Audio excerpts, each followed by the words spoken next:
8 Squared is the first world that the player visits after the events of Land of Mall. The environment in 8 Squared is kind of like a medieval simulation, really, but it is a countryside grown out of a chessboard. And well, 8 Squared is more the countryside. And so we really made our focus on the people living there. We tried to make them alive and organic. So one of the unique things about the Otherland MMO is that the NPCs have what we call life cycle behavior. They go around and they do things that a normal person would do in real life. Right? Like a fisherman, he might go fish, and then he might take his fish to the market. Now we also have other NPCs that would be your vendors, your quest givers, your enemies, of course. But I think those are things that every game has, whereas the Otherland game, we have NPCs that act like normal people.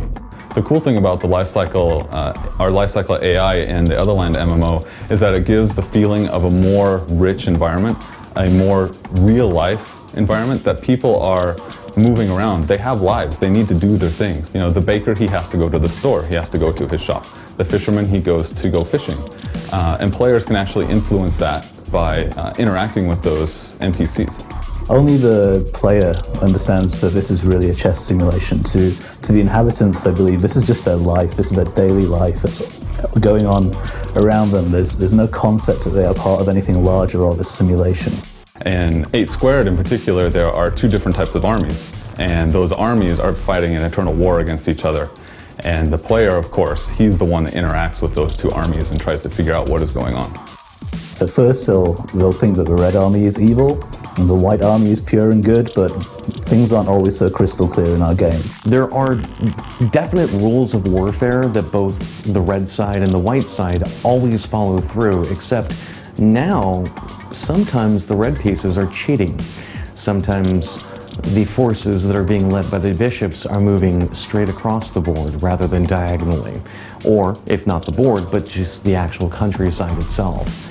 And once the white armies are kind of realizing that the red armies are being ignoble and not following these rules of warfare, they're joining in as well. So now, this is not even just becoming a war, this is becoming an all-out just brawl. It's just becoming a battle where everyone is losing. Something has gone wrong. Something has gone wrong with the very nature of the world itself. The kings are missing.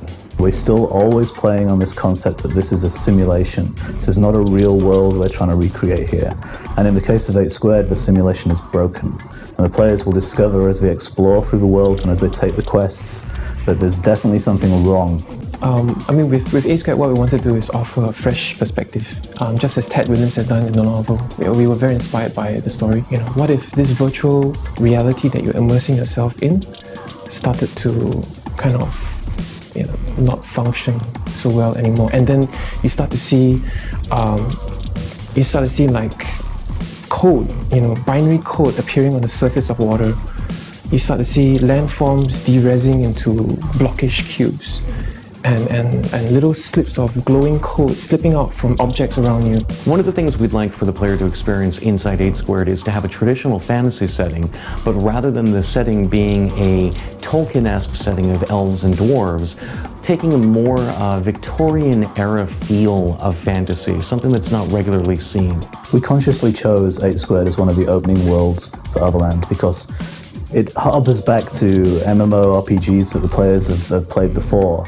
But at the same time, we wanted to introduce this concept of this virtuality, this simulation, this world that is not a real world to the player. And we felt that introducing it in something that's so familiar to players was a great way to really introduce the concepts of Otherland.